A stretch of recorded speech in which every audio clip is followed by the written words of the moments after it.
আরও একটা মিনি ভ্লগে তোমাদের সকলকে ওয়েলকাম। আর চলে এসেছি আমরা অরুণাচল প্রদেশ। এখানে রাজীব গান্ধী ইউনিভার্সিটিতে একটা অনেক বড় কনফারেন্স হচ্ছে, সেখানেই আমরা পেপার প্রেজেন্ট করতে চলে এসেছি। তো প্রথমে ঢুকে গেছিলাম ইউনিভার্সিটির গেস্ট হাউসে, সেখানে আমরা স্টে করেছিলাম।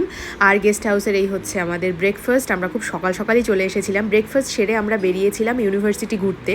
তো এই অপরচুনিটিগুলো আমার মনে হয় যারা হায়ার স্টাডিজ করছে তাদের জন্য ভীষণ ইম্পর্টেন্ট, কারণ আমরা ওখানে গিয়ে অন্যান্য ইউনিভার্সিটি টিচারদের সঙ্গে, ওখানকার অ্যাকাডেমিশিয়ানস যারা আছে তাদের সঙ্গে আমাদের নিজেদের নলেজ এক্সচেঞ্জ করতে পারি, সোশ্যালি কানেক্ট করতে পারি। And I love these opportunities. And খুব ভালো একটা সানসেট আমরা ওখানে এনজয় করার পরে, সারা দিন ভিকিরির মতো ঘোরার পরে একটু ড্রেস আপ করে আমরা বেরিয়ে গেছিলাম সন্ধ্যাবেলায় আবার।